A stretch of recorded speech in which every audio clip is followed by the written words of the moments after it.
You're listening to the Worldwide Freedom Radio Network, broadcasting on satellite GE1, transponder 7, 7.56 audio, and over 700 FM stations across the nation and around the world. The hour of the time is also carried on WRMI, Worldwide Shortwave Radio, 9955 kilohertz, Monday through Friday night, 6 until 7 p.m. Eastern Daylight Time. This is my daddy's station. I'm Pooh. Classic radio like you always wished it could be. 101.1 FM, Eager. 101.1 FM is owned and operated by the Independence Foundation Trust as a non-profit community service.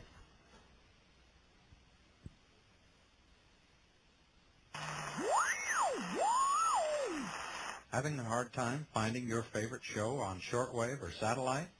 The Christian Media newspaper now provides program guides to all the top Christian, patriot, and alternative radio programs.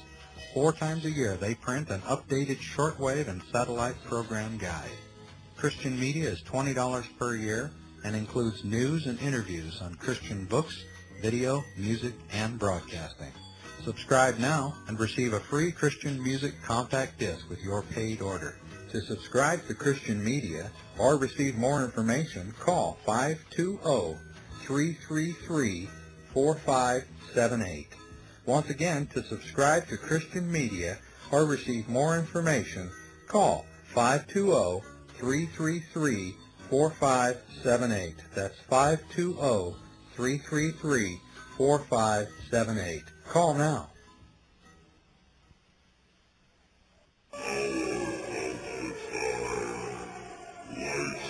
Five.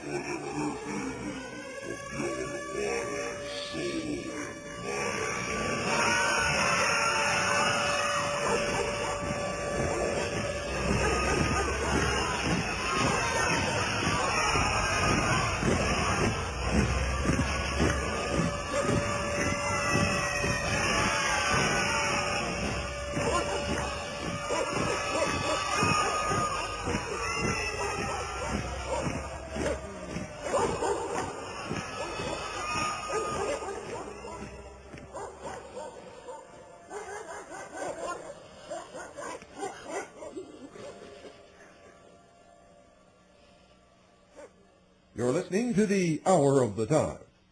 Well, I sure messed that up, didn't I? I had commercials playing when the intro was supposed to be going, and all kinds of strange things here, which just means that I'm not all with it today.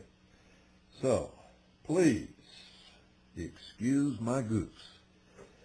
Ladies and gentlemen, I've had a headache since early this morning, and I've been battling that all day, and I really started to do a rerun, and then I thought, no, even though my head is splitting, it's just not fair to the listening audience to give them another rerun on top of the ones that they've been listening to so much lately.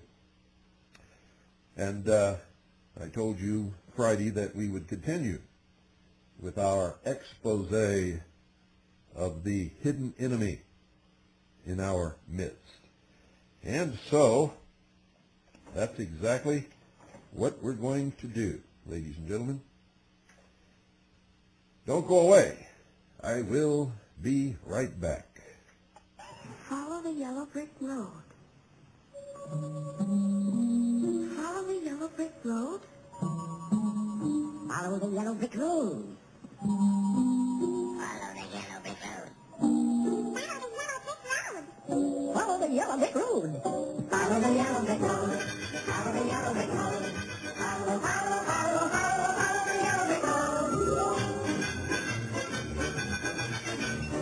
Follow the yellow brick, follow the yellow brick, follow the yellow brick road. You want to see the river, the wonderful river of Oz. You find the emerald in the emerald of Oz. It's emerald in the Oz. The Wizard of Oz is one because of the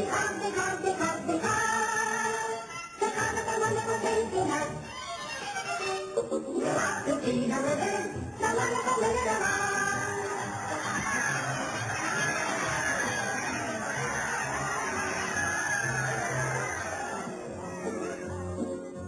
Well, I know an awful lot of you saw the movie The Wizard of Oz.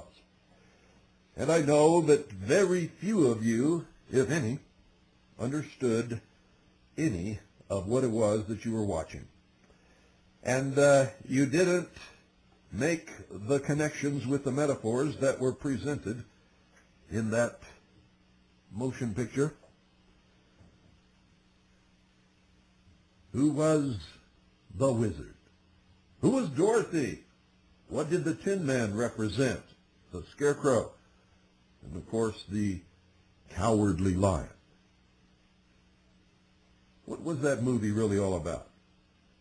Well, I'm not going to give you the answer to those things, but if you want to, you can order the tape of the broadcast that we did where I did explain all of those things to the listening audience, and I may do it again sometime in the near future. But the connection that I want to make here is the Wizard of Oz. Most of you throughout your life have watched things change in America, and you couldn't figure out why these changes were taking place. For Americans certainly wouldn't want it to happen. You've watched values destroyed, traditions disappear. You have noticed that all of this destruction is coming from within, and so you look in vain for an enemy. Well, just as the wizard in The Wizard of Oz presented such a terrible face to the public in the personification of Dorothy, Toto, the Straw Man, the Scarecrow, the Tin Man, and the Cowardly Lion, so too does this enemy present this terrible face to the public of the world in the personification of the power of the hidden order.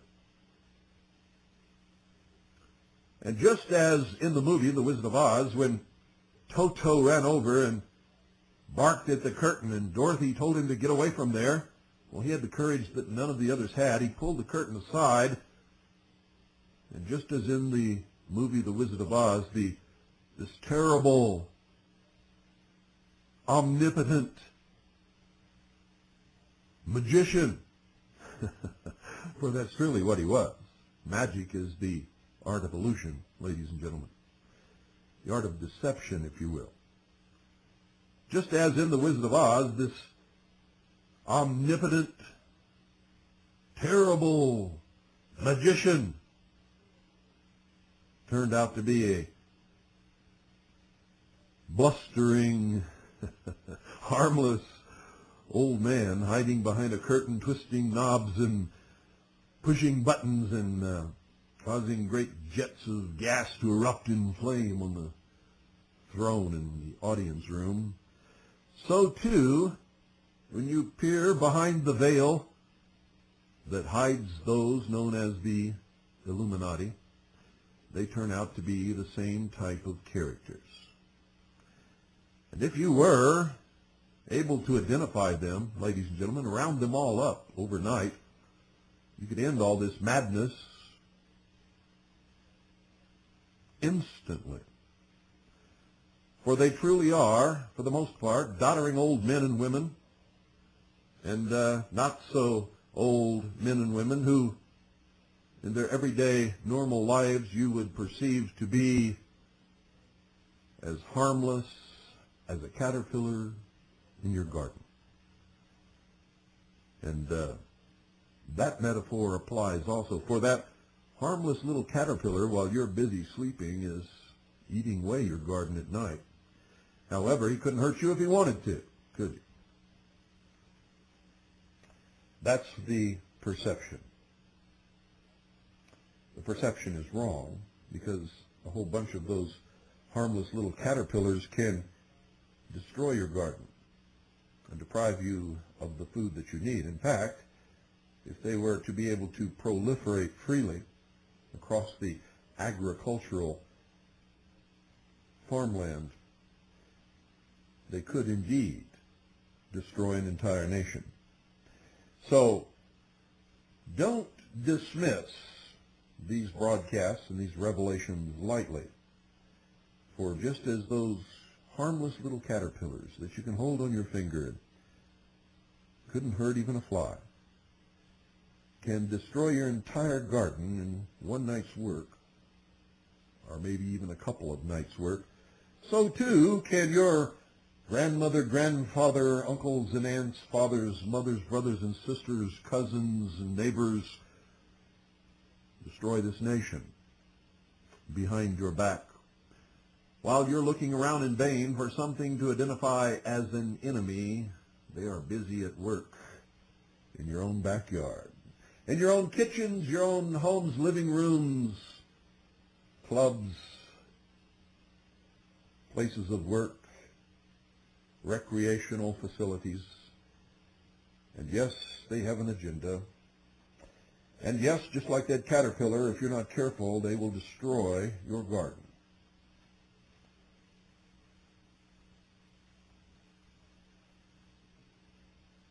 Dr. Albert G. Mackey, ladies and gentlemen, literally wrote the book on Freemasonry. And remember, just in case you've forgotten, when I say Freemasonry, I am talking about the entire gamut of secret societies and fraternal orders, where at the lowest level they may perceive themselves to be under different names and different occupations and not intertwined at all, but at the highest level they are of the same mind and the same organization, going about the same work. They are, in fact, Marxist socialists, and they are bent upon social engineering, not just of their community, but of the entire world. Dr. Albert G. Mackey wrote the book. He is the author of the Encyclopedia of Freemasonry, published in 1879. Mackey was past General High Priest and Secretary General of the Supreme Council 33rd degree for the Southern Jurisdiction of the United States, which takes in 35 of the 50 states. He spent more than 10 years writing this encyclopedia. It has been considered one of the top 2 authoritative works on Masonry. The other, of course, as I've already informed you, is Albert Pike's Morals and Dogma. In his encyclopedia, Mackey clearly identifies Freemasonry as a religion. How could it fail to be when he himself was past General High Priest? High Priest? That's right, High Priest. How can you have a high priest if you're not a religion? And that's just one of the things, but there's much more solid proof than just pointing to someone who's called high priest, I can guarantee it. You see, Mackey clearly identifies Freemasonry as a religion, and he categorically states that it is not Christianity, all their protestations to the contrary notwithstanding. He says, quote, Freemasonry is a religious institution, and hence its regulations inculcate the use of prayer as a proper tribute of gratitude to the beneficent author of life, end quote. Albert Mackey, Encyclopedia of Freemasonry, Volume 2, Chicago, New York, London, The Masonic History Company, 1924, page 594. He also says, quote, the religion of Masonry is non-sectarian. It admits men of every creed within its hospitable bosom.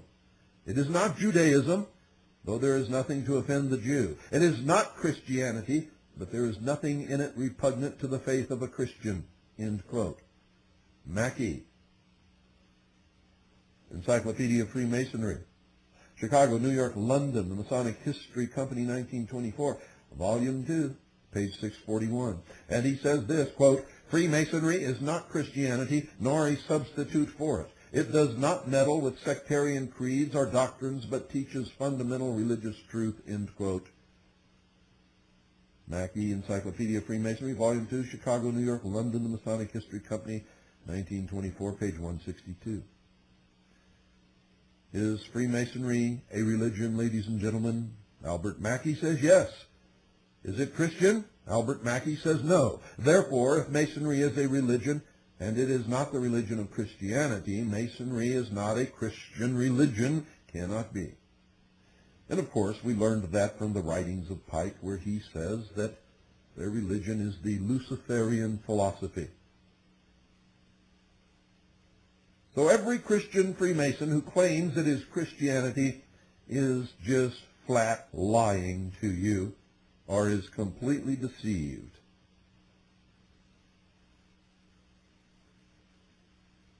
And that's the only two choices you get.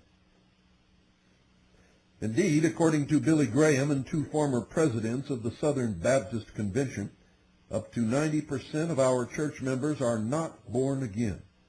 Charles G. Finney, known as the greatest preacher, theologian, and evangelist of the 19th century, who was a Freemason for a short time, stated this, quote, "Surely if a Mason really understood what Masonry is, as delineated in these books, no Christian Mason would think himself at liberty to remain another day in that fraternity.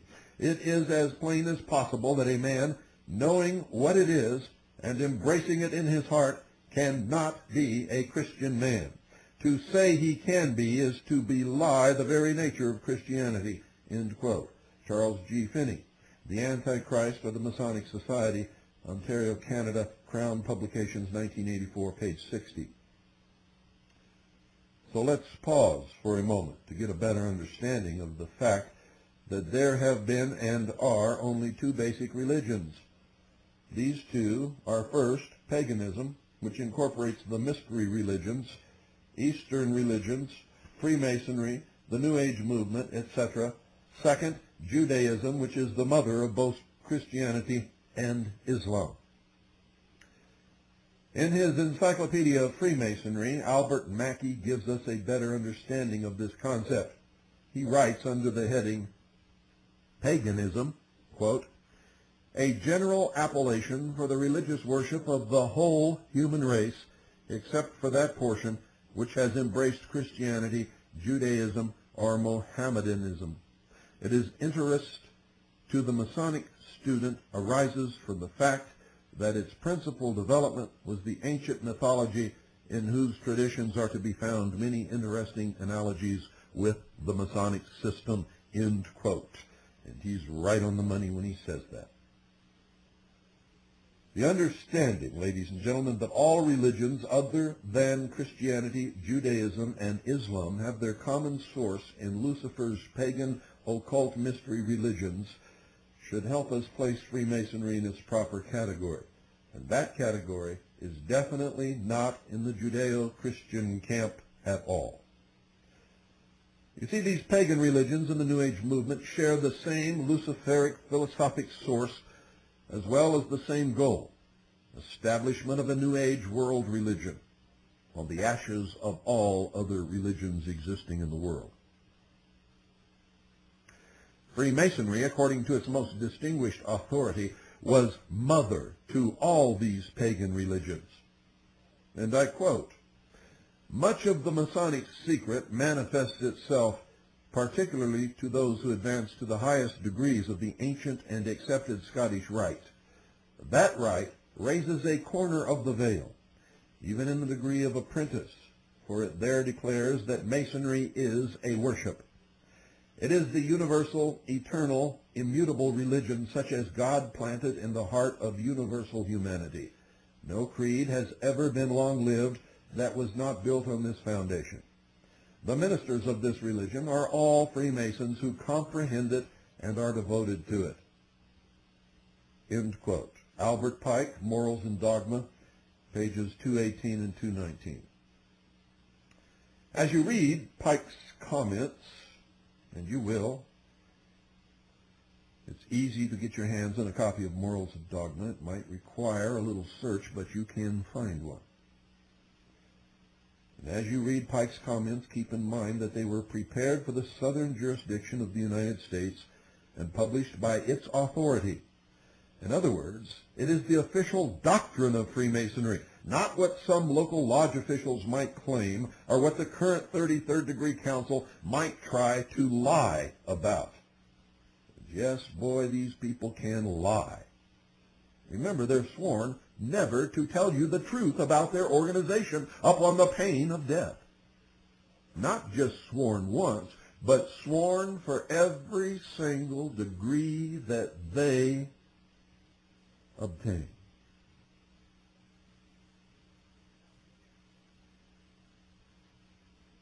Both of Freemasonry's highest authorities during the past 100 years clearly state that Masonry is a religion, complete with a religious creed, a worship.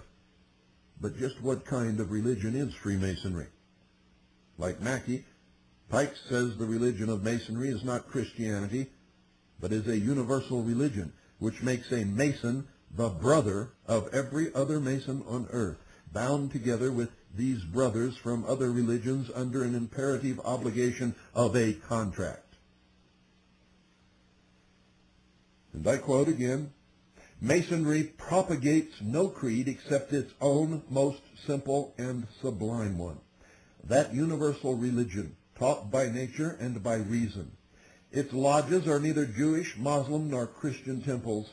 It reiterates the precepts and morality of all religions. End quote. Albert Pike, Morals and Dogma, pages 718 and 719. And I quote again, the moral code of Masonry is still more extensive than that developed by philosophy. To the requisitions of the law of nature and the law of God, it adds the imperative obligation of a contract. Upon entering the order, the initiate binds to himself every other Mason in the world. Once enrolled among the children of light, every Mason on earth becomes his brother. End quote. Albert Pike, Morals and Dogma, page 726.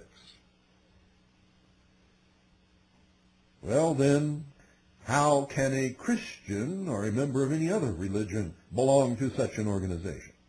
After all, God's Word clearly commands us not to be yoked together with unbelievers. But a Christian Mason binds himself to every other Mason in the world. Every Mason on earth becomes his brother.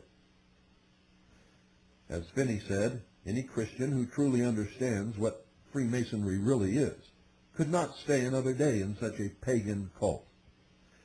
But most Freemasons, perhaps 99% of them, have no conception of the true nature of their fraternity. They have never, ladies and gentlemen, bothered to study the works of Masonry's highest authorities, such as Albert Pike, Albert Mackey, and Manly P. Hall, and many others.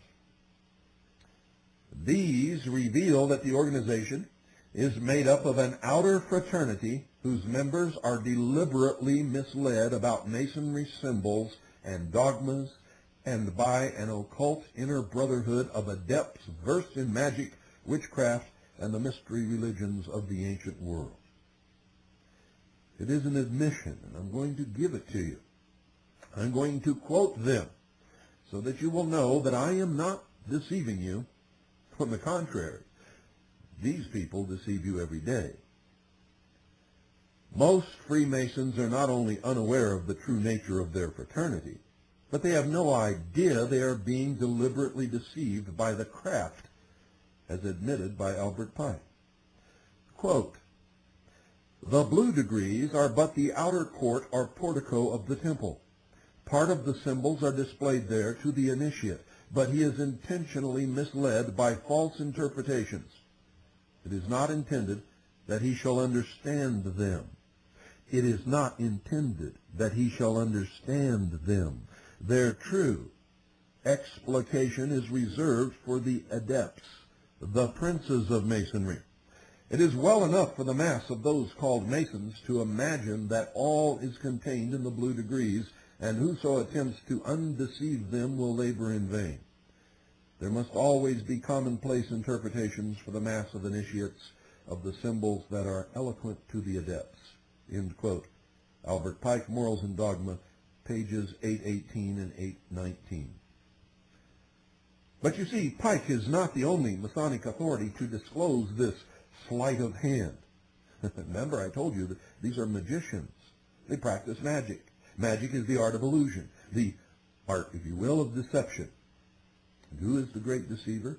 Well, it's the god of their religion, Lucifer.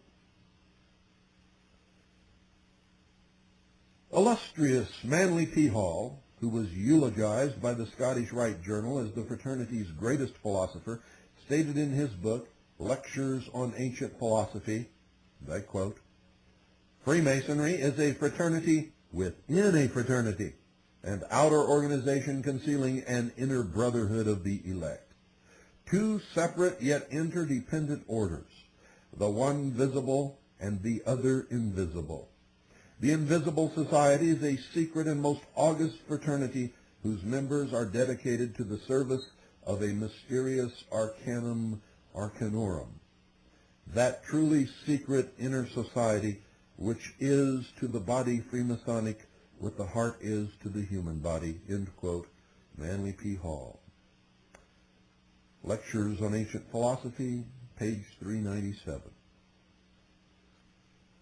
What is this mysterious arcanum arcanorum, which illustrious Manly Palmer Hall has described as being the subject of the Invisible Society's dedicated service? What is the true work of the secret inner organization? Pike, who wrote the Scottish Rite, and illustrious Manly Hall, its greatest philosopher, say that Masonry's true work is magic and witchcraft. According to Pike, the Hermetic science, embodied in certain symbols of the higher degrees of Masonry, may be accurately defined as the Kabbalah in active realization, or the magic of the works. End quote. Hall, after lamenting the fact that not all Masons are happy with this occult heritage, states that he can't see how anyone, after reading Pike's great work, can deny that Freemasonry is identical to the mystery religions. Boy, what kind of a revelation is that, do you think? Quote, "Even the casual observer must realize that the true wealth of Freemasonry lies in its mysticism. It is quite incredible, moreover, that any initiated brother, when presented with a copy of Morals and Dogma upon conferment of his 14th degree, can read that volume and yet maintain that his order is not identical to the mystery schools of the first ages," end quote. Manly P. Hall, again, Lectures on Ancient Philosophy, page 413. As a student of the mysteries, as a researcher into the secret societies, fraternal organizations, and ancient mystery school of Babylon, I recognize much of Pike's writings as coming from the same occult revelation given to Helena Petrovna Blavatsky in Isis Unveiled and the Secret Doctrine. Illustrious Manly P. Hall also recognizes Pike's works as being similar to those of other occultists. Quote, "Much of the writings of Albert Pike are extracted from the books of the French magician Eliphas Levi, one of the greatest transcendentalists of modern times. Levi was an occultist, a metaphysician, a Platonic philosopher, who by the rituals of magic invoked even the spirit of Apollonius of Tyana, and yet Pike has inserted in his Morals and Dogma whole pages and even chapters practically verbatim," end quote. Manly P. Hall, Lectures on Ancient Philosophy, pages 413 and 414. So let me again point out that we're talking about a work, Morals and Dogma, that was prepared for and published by the greatest Masonic jurisdiction in America. In addition to Pike and Hall, Alice Bailey's husband, Foster, a 33rd degree Mason, also writes about the New Age Masonic connection as it relates to magic in his book, The Spirit of Masonry. Quote, "It is the creative nature of the Masonic work to work, say, and think the same thing simultaneously. The concentrated attention and thought power of the assembled Masons is in reality a group meditation, leading to group work. Masonry in its true and highest sense, is magical work. The effectiveness of this possible work will be paralleled by the increasing sensitivity of the race to telepathic impression, end quote.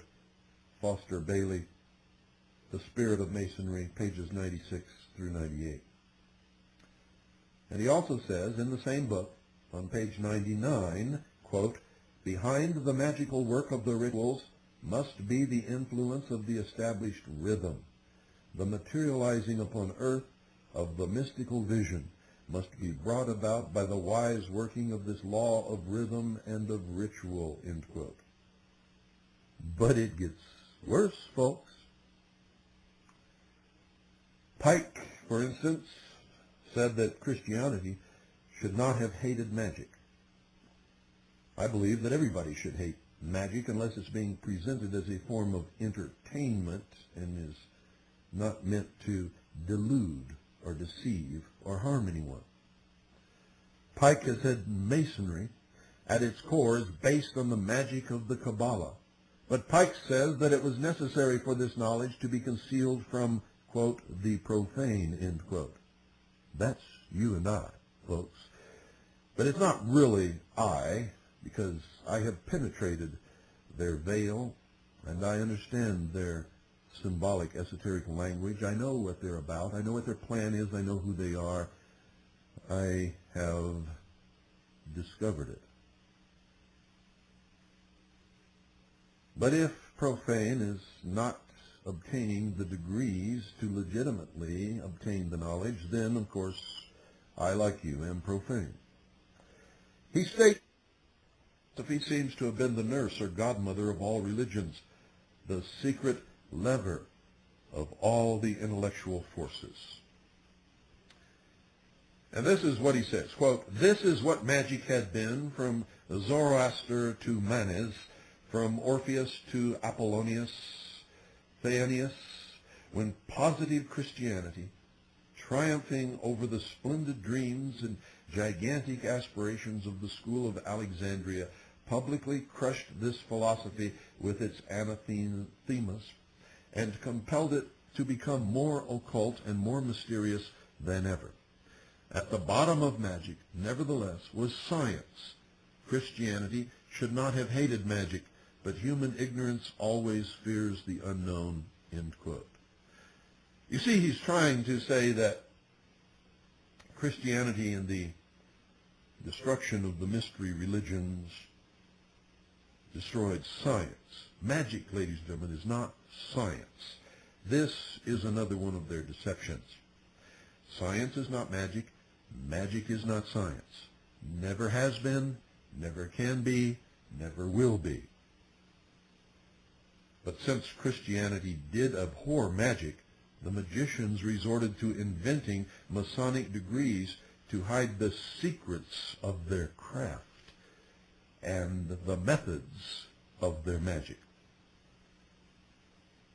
Quote, resorting to Masonry, the alchemists there invented degrees and partly unveiled their doctrine to the initiates by oral instruction afterward, for their rituals to one who has not the key are but incomprehensible and absurd jargon, end quote. And that's true. I have the key. When they talk about the alchemists, they want you to believe that they're talking about scientists, but the alchemists were not engaged in science, and that had nothing to do with turning lead into gold. The practice of alchemy, ladies and gentlemen, was the method of concealment of the practice of the ancient mystery religion of Babylon. The search was not for the philosopher's stone which would turn lead into gold, but for the philosopher's stone, ladies and gentlemen, the formulation of changing the human condition into that of a god.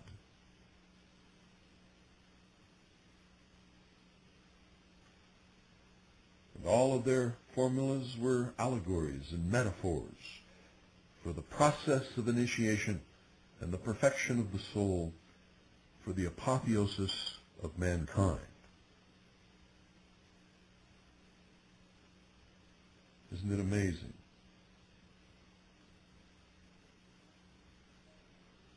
Next, Pike lets the magicating Christians have it broadside, calling them dunces who sought to exterminate magic. Quote, "The dunces who led primitive Christianity astray, who for so many ages waged war against magism, a war of extermination, have succeeded in shrouding in darkness the ancient discoveries of the human mind, so that we now grope in the dark to find again the key of the phenomena of nature," end quote, Albert Pike, Morals and Dogma, page 732. And the previous quote, which I forget to reference, was Albert Pike, Morals and Dogma, pages 730 to 731. Now this is so blatant a description of Lucifer's battle with God, who declared, quote, "Suffer not a witch to live," end quote, that it clearly draws the dividing line for us. On one side, we have the satanic mystery religions embedded now in the highest rites and symbols of Freemasonry, and on the other side, the dunces of Christianity. Can any Christian member of the Masonic order maintain that this is a Christian organization after reading this blasphemy?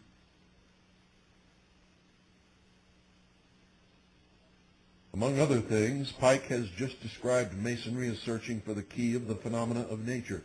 This is a classic definition of witchcraft. But you need not take my word for it, because Pike continues on the following pages to clearly say so, ladies and gentlemen.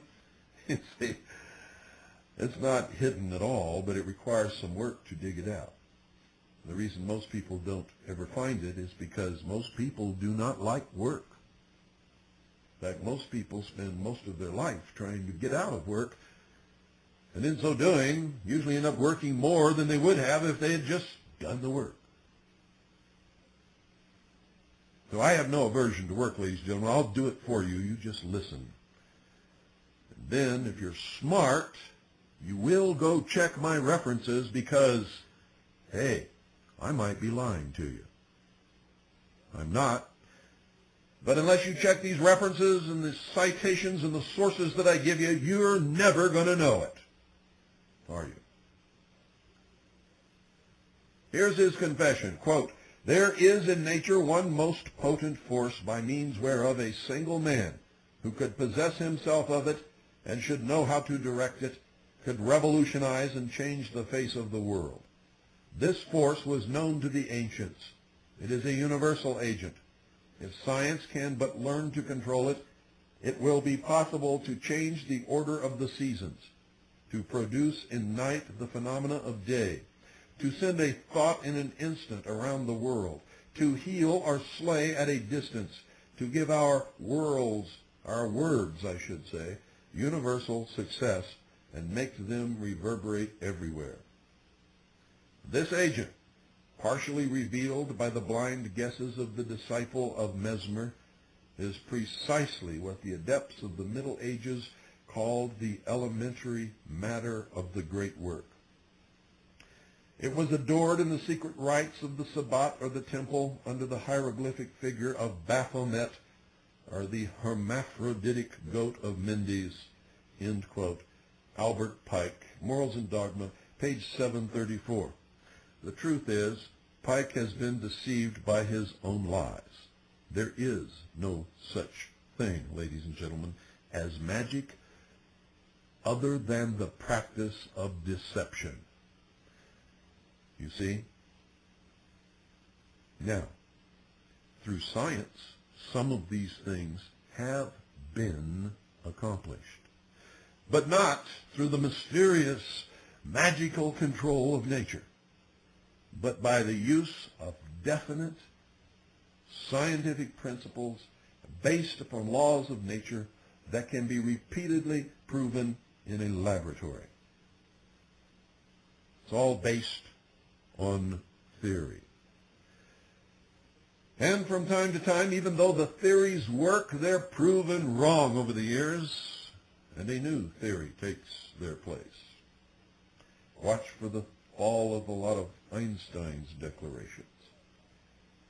If you still have doubts, look up the meaning and origin of Baphomet and the goat of Mendes, for they are forms of Satan himself, and a sabbat is an assembly or celebration of witches or other occultists, usually held on astrologically significant days and hours, end quote. You also need to understand that the terms witch, magician, sorcerer, and wizard all mean the same thing. A magician engages in magic or witchcraft,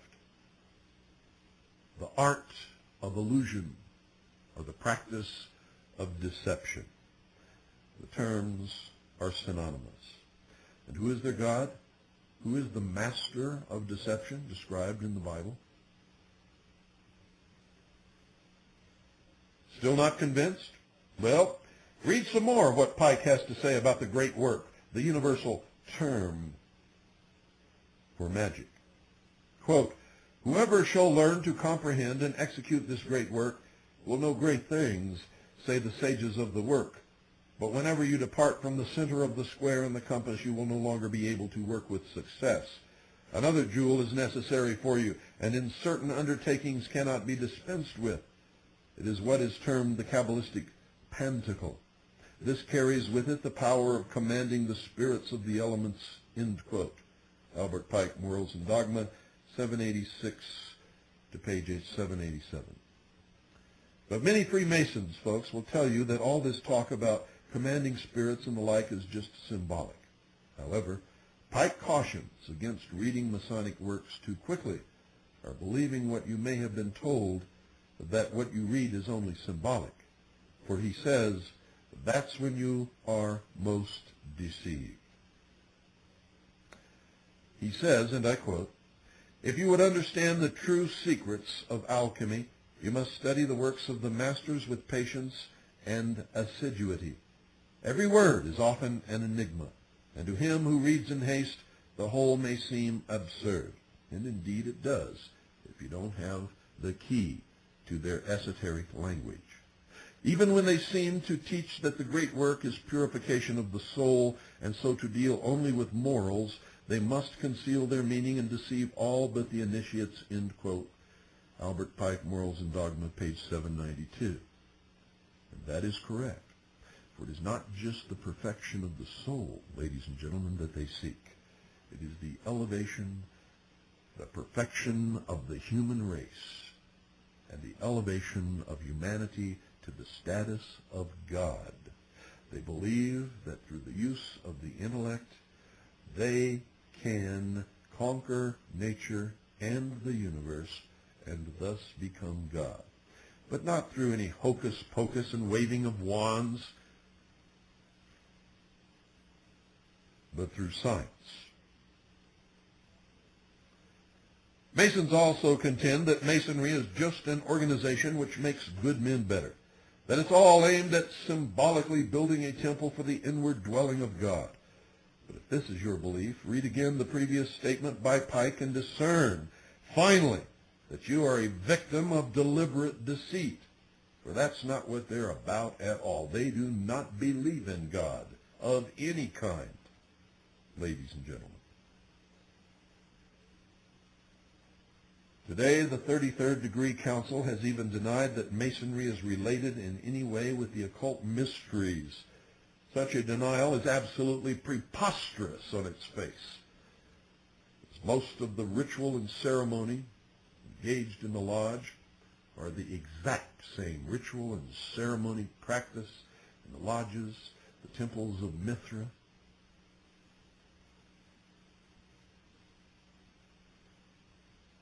in Heliopolis, in Egypt, and the rites of Eusebius, and many others, all back through the ages, through the history of the world.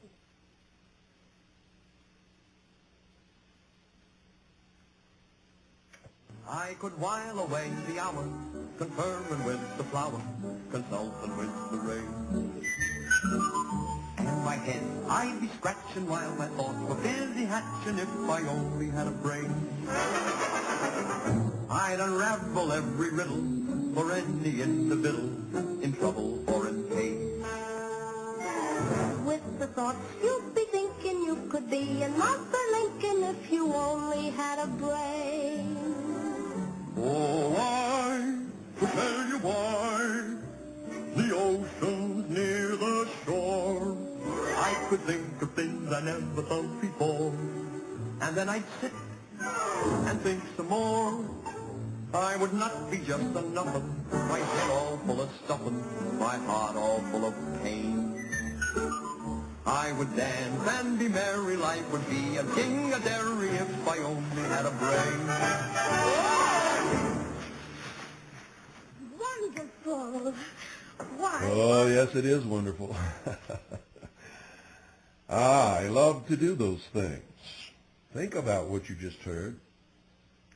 You know, I once met a man who had been a worker on an assembly line at one of the largest automobile corporations in the United States of America during the heyday of the auto industry in this country. This man wasn't so old. He was in his late 30s. And he got laid off during the reorganization and mechanization and robotizing of the assembly lines and the factories and shipping factories overseas and having parts made in foreign countries. He was the victim of this. I thought he was only the victim of his short-sightedness, his own short-sightedness. For he told me, he had the unmitigated gall to tell me to my face that he was a specialist in his field. He stood on the assembly line, and when this part came by, or this car came by, he put in 2 bolts and tightened them down with an air gun and did a couple of other things, and then it moved on. That's all he ever did in his whole life. He started as a young man and worked on that assembly line, and he claimed that he was a specialist, highly trained automobile worker.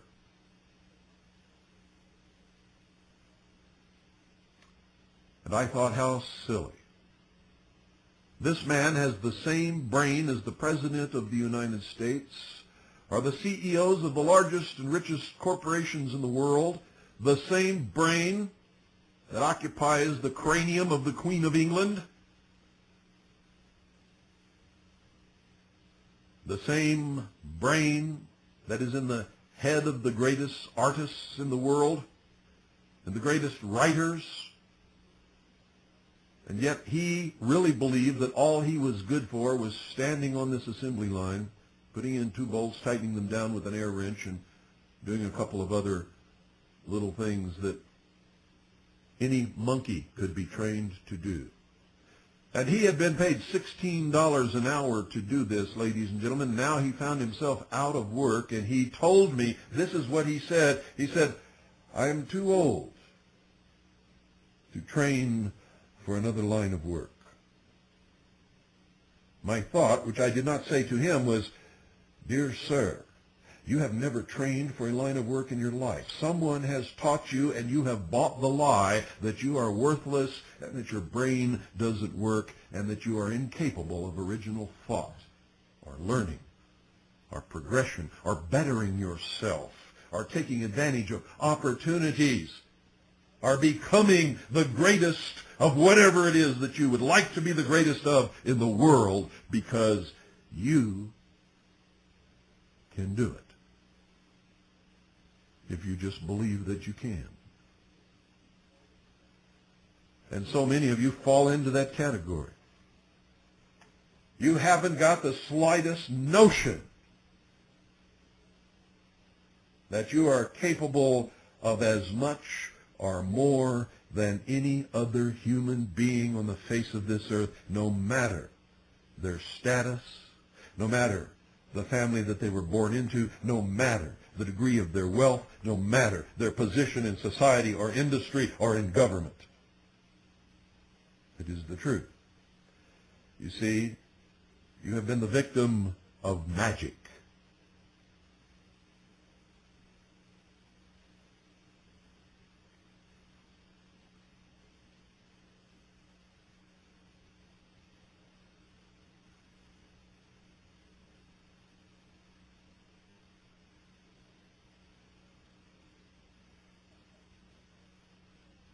Here's how Pike characterized Masonry's occult heritage on page 639 of Morals and Dogma of the Ancient and Accepted Scottish Rite of Freemasonry. Quote, "The occult science of the ancient magi was concealed under the shadows of the ancient mysteries, and it is found enveloped in the enigmas that seem impenetrable in the rites of the highest masonry," end quote. If the occult science of the ancient magi, or magicians, was incorporated into the ancient mysteries, and if this occult science is now found enveloped in the rites of the highest masonry, then this statement by the author of the current version of those rites should be adequate to document the claim that Freemasonry is the repository of the occult heritage of the mysteries that are to be reinstated for the New Age world religion. This New Age world religion, we are told, is to be inaugurated by the return to earth of, quote, the Christ, end quote, but it will not be the Christ of the New Testament, of the King James Version, or any other version of the recognized Bible of the Christian Church. No, when they say the Christ, they mean something entirely different, ladies and gentlemen. What they mean is the perfection of the human race. They call it a paradigm shift in the consciousness of humanity or mankind. And anyone who is incapable of making this paradigm shift will not be allowed to progress into the New World Order. They will be simply exterminated. You see? For they believe that every man can be Christ, and that includes every woman. In the New Age movement, you will hear talk of becoming Christed, or that person has been Christed, or this and thus and that ascended master is occupying the office of the Christ. What they are referencing is their particular version of what they believe to be the perfection of the human soul through the attainment of the formula that produces the philosopher's stone, and thus elevating the human race into the next root race, which will be the sixth root race. The one that is passing by the wayside is the fifth root race, and these root races always are led in these secret orders by the Nordic man. What some of you would know as the Anglo-Aryan race. And they believe that all other races are inferior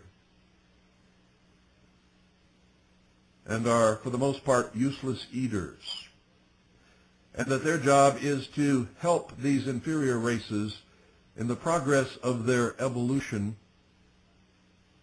and the ones that cannot make progress should be exterminated.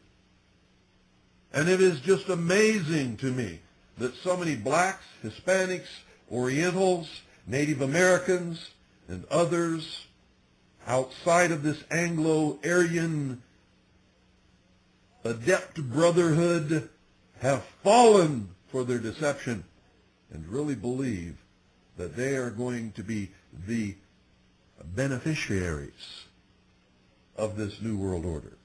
They will be brought out of slavery and out of segregation and out of inferior third world nations to a state of equality with the rest of the world. And nothing, ladies and gentlemen, could be farther from the truth unless they listen to this broadcast, get their head out of their you-know-whats,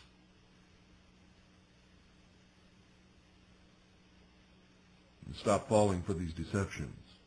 Everything that is happening in the world today is based upon two motivating factors, race and religion. And the motivating factors of race and religion are events that have happened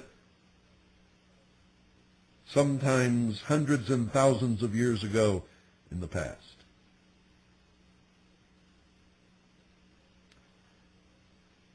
And that just about does it for this episode of the Hour of the Time. So, ladies and gentlemen, until tomorrow, when I hope I'll be feeling a little bit better, good night, and God bless each and every single one of you.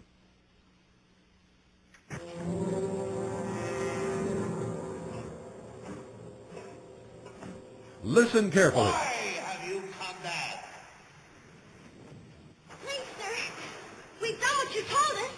We brought you the broomstick of the Wicked Witch of the West. We melted her. Ah, you liquidated her, eh? Very resourceful. Yes, sir. So we'd like you to keep your promise to us, if you please, sir. Not so fast. Not so fast. I'll have to give the matter a little thought. Go away and come back tomorrow. Tomorrow? Oh, but I want to go home now. Do not arouse the wrath of the great and powerful Oz. I said come back tomorrow. The great Oz has spoken. Pay no attention to that man behind the curtain. The great Oz has spoken. Who are you? Oh, I am the great and powerful Wizard of Oz. You are?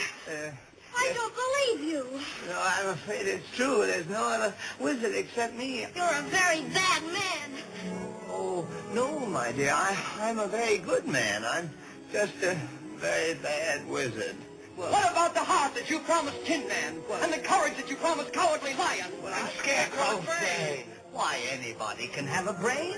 That's a very mediocre commodity. Back where I come from, we have universities, seats of great learning, where men go to become great thinkers. And when they come out, they think deep thoughts, and with no more brains than you have. But they have one thing you haven't got, a diploma. Therefore, by virtue of the authority vested in me by the Universitatis Comitiatum e Pluribus Unum, I hereby confer upon you the honorary degree of Ph.D. PhD? That's Doctor of Thinkology. How can I ever thank you enough? Well, you can't. As for you, my fine friend, you're a victim of disorganized thinking. You are under the unfortunate delusion that simply because you run away from danger, you have no courage. You're confusing courage with wisdom. Back where I come from, we have men who are called heroes. Once a year, they take their fortitude out of mothballs and parade it down the main street of the city. And they have no more courage than you have. But Go watch the movie again, ladies and gentlemen. If you have to, rent it. Watch The Wizard of Oz again. This time, watch it with your brain. And watch it with your brain. And don't forget to follow the money. The Yellow Brick Road. Something like that. This is the voice of freedom.